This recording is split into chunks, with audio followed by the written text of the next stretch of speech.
Dzisiaj chcę opowiedzieć o unikalnym projekcie z zastosowaniem ceramiki. Długo po śmierci mojej mamy nie mogłam znaleźć pomysłu na nagrobek.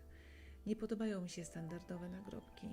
Moja mama miała artystyczną duszę i to po prostu nie pasowało. Myślałam najpierw o rzeźbie kamiennej, no ale jest to drogie rozwiązanie. W końcu wpadłam na pomysł połączenia tego, co ja lubię robić, czyli po prostu krzyż ceramiczny. Firma, która kładła płytę, przygotowała i zamontowała betonowy krzyż. Krzyż wcale nie jest mały, bo ma wysokość 125 cm i szerokość 75 cm. Z obliczeń wyszło, że potrzebuje około 600 kafelków. Jeden kafelek ma około 5×5. Kafelki zrobiłam z różnymi wzorami. Szkliwo chciałam utrzymać w ciemnej tonacji. Gdy doszły kwiaty, zrobiłam próbę generalną na podłodze. Za pomocą taśmy malarskiej odwzorowałam krzyż w oryginalnych rozmiarach. Oczywiście we wszystkich pracach pomagała mi Tośka, która za jakiś czas się zmęczyła i poszła spać. Zrobiłam próbę generalną, poukładałam raz tak. Zrobienie próby generalnej na podłodze pomogło mi w ogarnięciu wizualnym całego projektu. Zobaczyłam, że rzeczywiście projekt będzie miał sens. Jest tak czasem, że powstaje pomysł w głowie, a w rzeczywistości tak nie do końca on funkcjonuje. Tutaj próba generalna wypadła pomyślnie, a w międzyczasie kafelki się wypalały, płyta po płycie, piec po piecu. Posegregowałam wzory i odcienie według szkliwa. Kafelki szkliwione były szkliwem czarnym, plamą oleju i brązowo-złotym. Gdy przyszła dobra pogoda, wyposażona w różne narzędzia, razem z moim Dominikiem pojechaliśmy do Jeleniej Góry.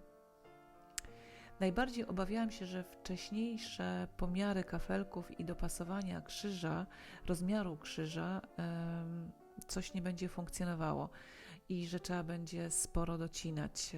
I wyszło trochę tak, więc musiałam kupić gdzieś lokalnie maszynkę do cięcia, która jednak finalnie nie zdała egzaminu, bo kafelki były dla niej za małe i za cienkie. Dopasowania robiliśmy odłamując za pomocą obcęgów kawałek po kawałku. Kafelków było sporo, więc nie martwiłam się, że zabraknie. A, słuchajcie, zapomniałam dodać, że krzyż, ten betonowy krzyż, zanim zaczęliśmy cokolwiek robić, najpierw został zaimpregnowany. Odczekaliśmy zgodnie z instrukcją jakiś czas, a dopiero później zaczęliśmy pracę. I tak kafelek po kafelku był przyklejany za pomocą kleju do płytek do krzyża. Pewnie profesjonalista, który kładzie kafelki na co dzień, załamałby ręce, ale my żeśmy kładli to pierwszy raz i wcale żeśmy się tego nie bali, więc proszę tutaj bez żadnych uwag. Kobieta też może i wcale nie musi mieć nie wiadomo jakiego doświadczenia. Wszystko, że jak powiem, do tej pory trwa, jest przyklejone i jest ok. Przyklejanie kafelków zajęło nam dobre 2 dni, a trzeciego dnia było fugowanie.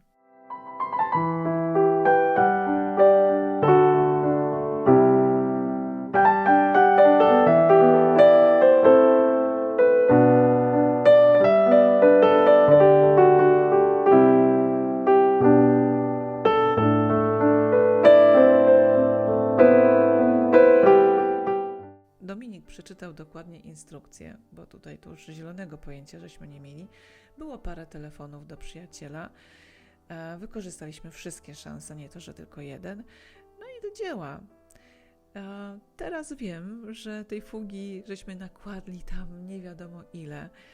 O wiele za dużo. Potem było mycia na pół dnia albo i na więcej. Naprawdę, myliśmy ten krzyż wiele godzin.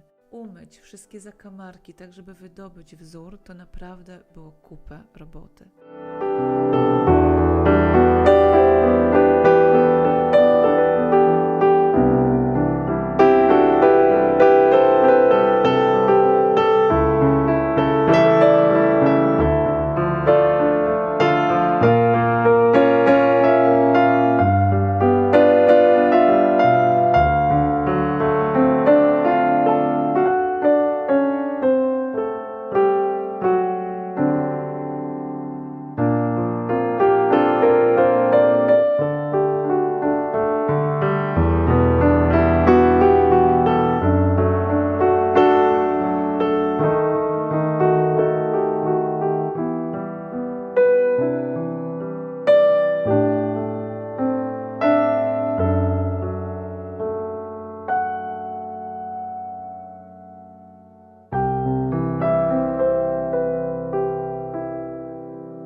miała być pogoda, dlatego zabezpieczyliśmy krzyż workiem. Obawialiśmy się deszczu. Świeżo położone kafelki, świeżo położona fuga i deszcz. Lepiej to było zabezpieczyć. No i cóż, następnego dnia jeszcze raz umyliśmy krzyż, posprzątaliśmy wokół grobu, umyliśmy płytę i tylko podziwialiśmy. Mam nadzieję, że podoba Wam się ten pomysł i zachęcam Was do nieoczywistego zastosowania ceramiki. Do zobaczenia w kolejnym odcinku.